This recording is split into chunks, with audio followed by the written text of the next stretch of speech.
is more than a doctor. John is the kind of doctor who manages other doctors. John earns a substantial amount of money. John lives with his wife and 3 children in a large house in a well-to-do suburb in Sydney. John is comfortable. Comfortable enough to have a hot tub and a sauna in his backyard. Comfortable enough that when he arrived home from a work trip to find his wife had spent thousands of dollars in a brand new treehouse for their kids, John didn't blink, barely even mentioned it, went on with his day.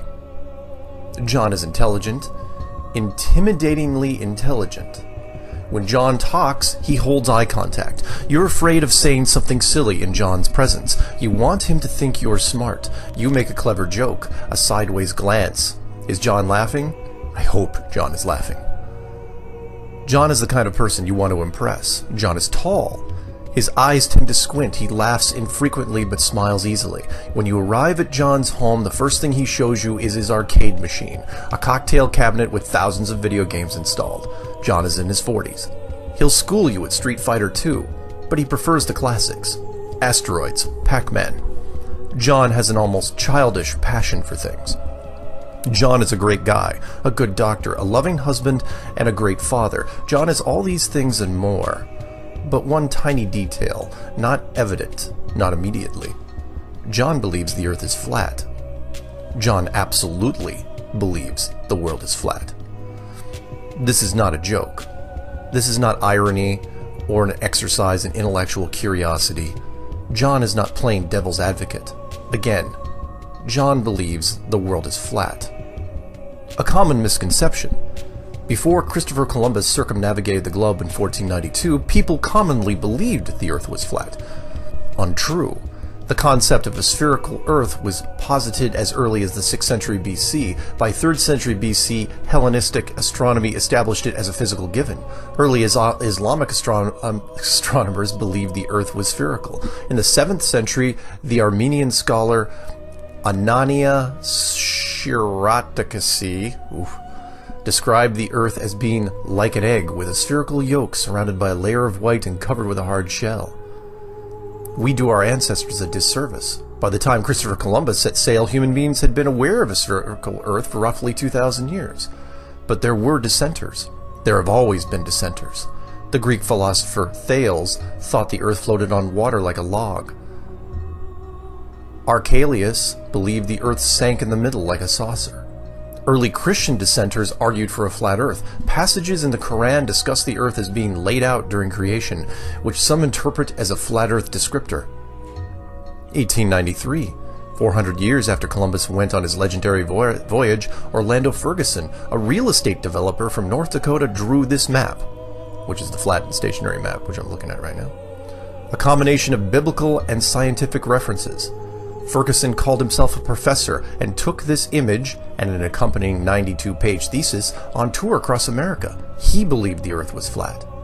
1956, 1 year before the Soviet Union set Sputnik 1 into orbit, Samuel Shenton formed the Flat Earth Society. One of his primary goals, reach children before they were of school age, before they had a chance to see globes in the classroom.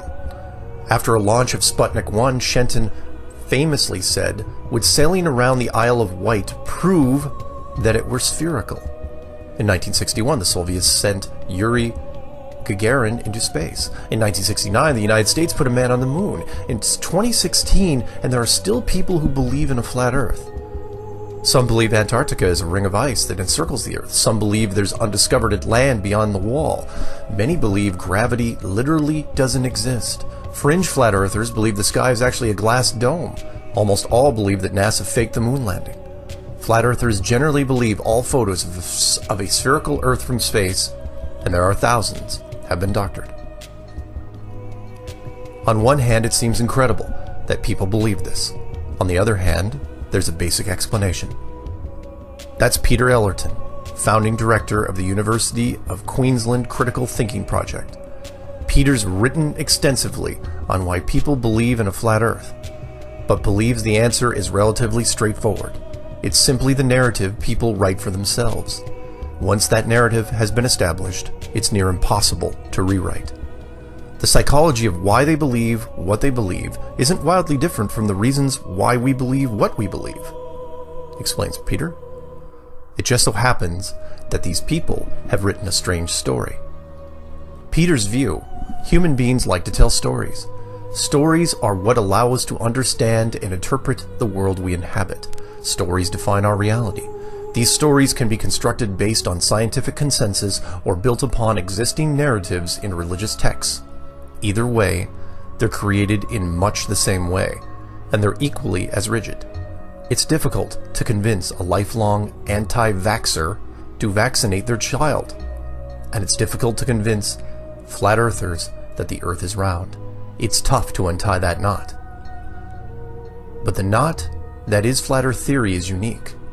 It involves the rejection of our most fundamental understanding of the world and how the universe works. The earth is a spherical planet that revolves around the sun. That's a belief most would consider absolute. Peter believes that there's a cognitive dissonance at play. It takes a certain level of arrogance to reject scientific expertise, but there's also a simple pleasure in it. Flat earthers feel crappy because they don't understand a lot of this stuff, Peter believes, so they find a way to minimize the stuff they don't understand. By rejecting the established science, flat earthers place themselves in a position of power. Suddenly, they feel like they're the experts, and that's a good feeling. Why wouldn't you want to maintain that feeling? I can't sit near it. I can't sit near him. I don't want it near me. That's Gemma. Gemma is John's wife and a clinical psychologist. She does not believe in a flat earth. The earth is round, she tells me. It's bloody round. I've seen pictures. In the beginning, flat earth theory was a mere distraction for John. He liked to argue about ideas, enjoyed conspiracy theories, watched a few videos here and there, had conversations with his wife. An amusing distraction. 6 to 7 months later, says Gemma, it became an all-consuming part of John's life. Every spare minute he's lying on the couch, explains Gemma, just saturating himself in this stuff. In the beginning, Gemma tolerated John's discussions, even participated. Eventually, as those discussions increased in frequency and intensity, Gemma banned flat earth talk from the house. If she finds John watching YouTube videos about the flat earth conspiracies, or any conspiracy for that matter, she simply walks out of the room. John's tendency to approach ideas from unique perspectives, his ability to maintain an open mind to strange ideas and treat them with respect, these are personally traits that attracted Gemma to John in the beginning of their relationship. But there's a dogmatism to John's flat earth obsession that repels her. It's broader than him saying the earth is flat, says Gemma. It's more like, what kind of person thinks that? It's the rigidity I can't handle. The idea that the earth is flat, that they won't hear otherwise. I'm not a layperson. I'm a clinical psychologist. That's madness. Like Peter, Gemma believes there's a certain level of arrogance at play, but she also believes there's paranoia involved. I ask Gemma if she's worried about John. Am I worried about him? She laughs. She laughs for a long time. Mark, she repeats with emphasis, the earth is round.